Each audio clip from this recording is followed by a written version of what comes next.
Let's bring in Mustafa Barghouti, who is in Ramallah. He is the Secretary General of the Palestinian National Initiative. Thank you so much for being with us on the program. Now, what do you make of these sanctions? When you read between the lines, is the U.S. trying to genuinely curb illegal settler violence, or is it trying to show the general public that it is taking some sort of action against Israel?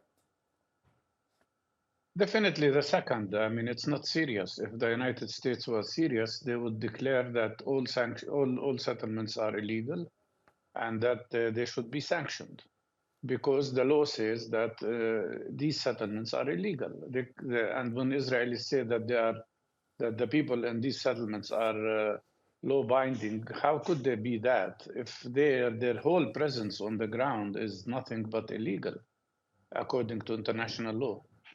So I think the American step is only one way by President Biden to try to improve his situation with so many voters in the United States, mainly of Arab and Muslim origin, who decided to boycott him and not to vote for him because of his support to the Israeli terrible war on Gaza and the aggression on the Palestinian people.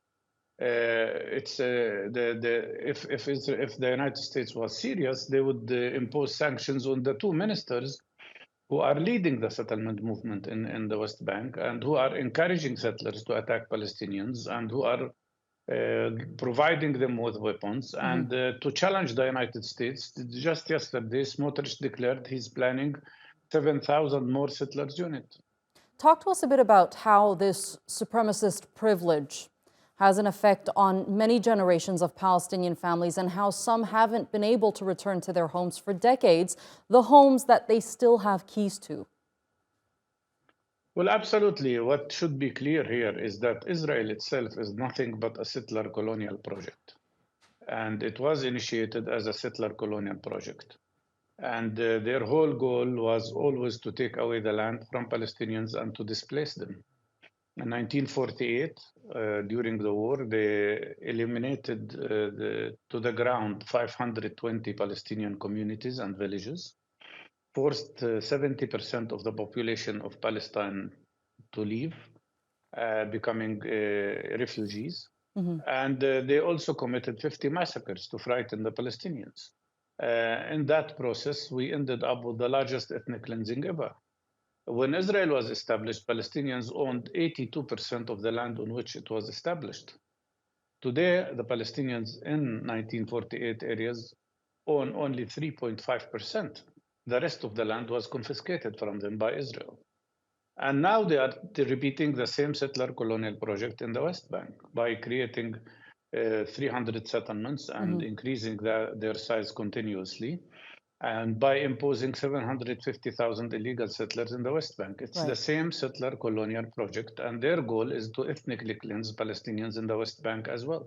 Mr. Barghouti, before I let you go, we did hear from our correspondent in Gaza, Nizar Sadawi, say that a delegation, part of the PA, is going to take part in the ceasefire negotiations. What does that tell us about the progress of the negotiations that are currently underway and the positions of Hamas and Israel?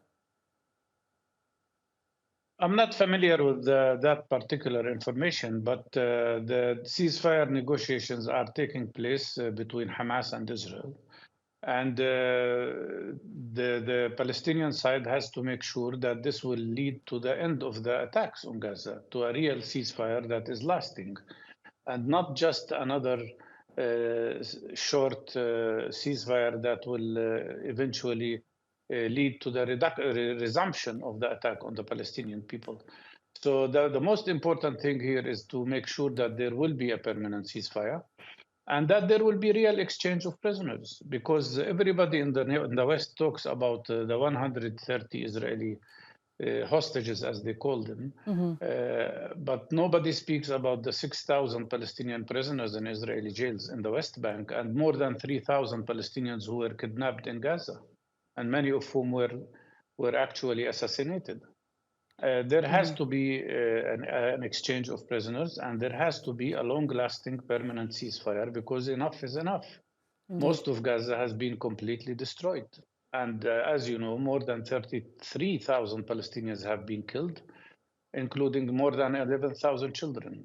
That should not continue. It has to stop. Mustafa Barghouti, thank you so much for being with us here on the NewsHour and sharing that insight with us. I appreciate it.